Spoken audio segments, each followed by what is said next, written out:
Nico, père de famille de 5 enfants, est déjà par ses amis à cause d'une voiture. Ça se passe à Lubumbashi, au Congo démocratique.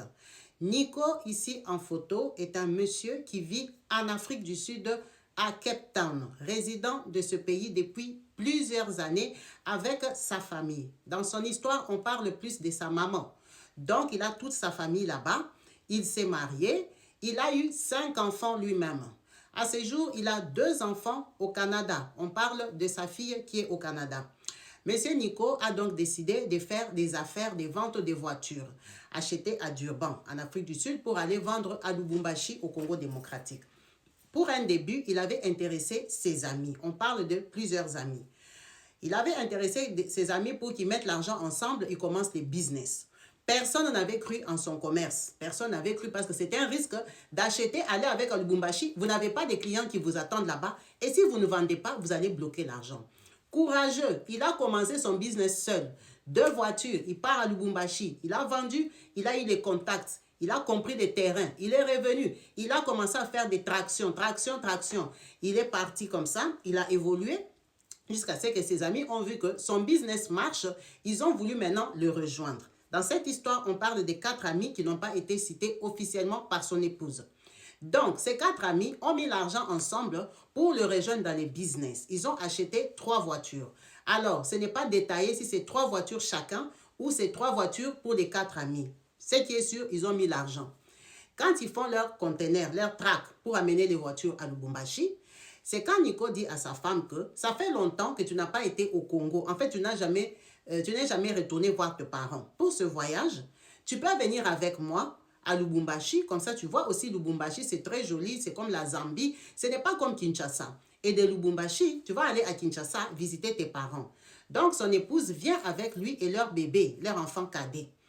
Ils vont en voiture à Lubumbashi. Ils précèdent ses amis qui viendront avec les voitures, avec le track. Donc, quand ils arrivent là-bas, son épouse part à Kinshasa tranquille, comme le programme était élaboré. Ses amis, quand ils arrivent, dans ce track-là, lui, il avait 5 voitures. Et eux, ils avaient 3 voitures. À sa grande surprise, il lui manque une voiture. Ah, il demande où est passée ma voiture. Oh non, quand on est arrivé à la frontière de Zimbabwe, oh Zambie, oh, on nous a compliqué. Oh, mais on vous a compliqué. Vous avez donné ma voiture. Oh, la voiture est montée, la voiture est descendue. Bref, il y a eu l'embrouille d'une voiture dont on ne connaît pas la valeur. À savoir que ça peut être un 4x4, ça peut être un minibus, ça peut être, mais on appelle voiture. Il a perdu une voiture. Donc, il leur demande de lui rembourser. Il dit que vous allez me donner mon argent parce que moi, ma voiture, là, je dois la vendre. Si je vends 4 et que j'ai perdu une, je n'ai pas de bénéfices. Or, eux aussi, s'ils remboursent la voiture, ça veut dire qu'eux aussi n'ont pas de bénéfices. Parce que les voitures, leurs bénéfices, la plupart des temps, ça varie entre 1000 et 1500 dollars. Ce n'est pas des gros gains. Donc, les garçons sont coincés, ils ne veulent pas rembourser parce qu'eux, ils ne vont rien gagner. Ils ont fait toute cette démarche jusqu'à Lubumbashi pour rien. Si effectivement, ce n'est pas eux qui l'ont volé. Ça fait des embrouilles, des échanges, des disputes, des discussions. Vous connaissez, ce sont les hommes qui vont être perdants. Et tous, ils ont laissé leur famille pour gagner la vie. Donc, ils se conviennent qu'on va te payer un peu. Il appelle sa fille au Canada, avec qui il discute beaucoup, qui est une grande fille. Il lui dit, ah, mes amis, vraiment, ils m'ont déçu et tout. Il dit ça aussi à sa femme.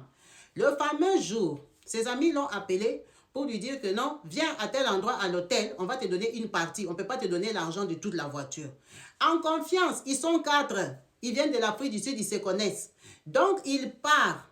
Il dit à sa femme, je suis en route, je suis en train d'aller rencontrer mes amis pour l'argent. Là, je ne sais pas, ils vont me donner l'avance de combien. Parce qu'on s'est convenu un montant. Quand il arrive à l'hôtel, il trouve 8 personnes dans la chambre d'hôtel. C'est 4 amis et 8 autres personnes qu'il ne connaît pas. Ça commence les embrouilles. Ils ont sorti des grands couteaux pour l'intimider que donne-nous l'argent, donne-nous les portefeuilles, donne-nous les téléphones. Ils l'ont dépouillé. Quand ils ont terminé, ils lui ont enfoncé ça. Maintenant, le problème est que ces 8 personnes-là l'ont laissé à plat comme ça. Ils l'ont déjà dans la chambre. Ils sont partis. C'est le lendemain seulement que la femme de ménage vient le découvrir. Quand elle crie, elle appelle les gens de la sécurité, de la réception et tout.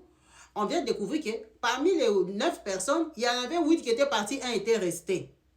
Donc, on fait des fouilles, il n'y a pas de documents, il n'y a pas de téléphone, on ne sait pas qui c'est. On commence à appeler, on appelle les forces de l'ordre et tout ça, on vient de comprendre que c'est lui. Premier contact qu'on trouve, c'est sa mère. On appelle sa maman en Afrique du Sud, on l'informe, elle commence à informer tout le monde, donc ça a gâté. C'est comme ça que son épouse prend l'avion de Kinshasa. Ses vacances se sont transformées en cauchemar. Elle rentre à Lubumbashi maintenant pour aller s'occuper de tous ses funérailles, de tout ce comment elle va faire avec le corps de son défunt mari qui a perdu la vie pour une seule voiture. Cette histoire est tellement triste, horrible à savoir que ce monsieur faisait déjà ses affaires tout seul. Il a eu le bon cœur, la bonne volonté de ramener ses amis dans un business qu'il leur avait proposé il y a des années, ils avaient refusé. Ils ont réduit sa vie à une voiture. Ils ne l'ont pas respecté. Ils n'ont pas respecté son aimabilité. Ils n'ont pas respecté la confiance qu'il leur a donnée. Ils n'ont même pas respecté leur amitié. Le cœur d'aujourd'hui, les gens sont tellement méchants. Le cœur de l'homme est tortueux qu'on ne sait pas à qui faire confiance. Qu'il repose en paix et beaucoup de courage à sa femme et à sa famille qui ont perdu leur fils, la tête haute, qui est parti se battre pour sa famille et on lui a ôté la vie comme ça, bêtement par des jaloux. Restons vraiment prudents dans nos amitiés, des gens qui s'appellent nos amis. On ne sait pas qui ils sont et qu'est-ce qu'ils nous veulent. On ne sait pas si on doit continuer à tendre la main à tout le monde ou quand on a réussi dans la vie, on doit les laisser là-bas. Merci à vous tous qui avez suivi cette vidéo jusqu'à la fin. N'hésitez pas à laisser en commentaire ce que vous pensez et ce que vous savez de cette histoire, effectivement, parce qu'elle est racontée comme ça sur les réseaux d'après la famille de Nico qui dit que ce sont ses amis qui n'ont pas été cités, qui effectivement aujourd'hui, apparemment, leurs femmes ont fui. Elles ne sont plus en Afrique du Sud, on ne les retrouve pas, ils ont fermé leur maison parce qu'ils ont peur, parce qu'ils s'en veulent de quelque chose, il n'y a pas de preuves. On attend vos commentaires en bas de la vidéo. En espérant vous retrouver branché, connecté très prochainement sur ma chaîne. Je vous dis à la prochaine. Peace and love chez vous. Bye.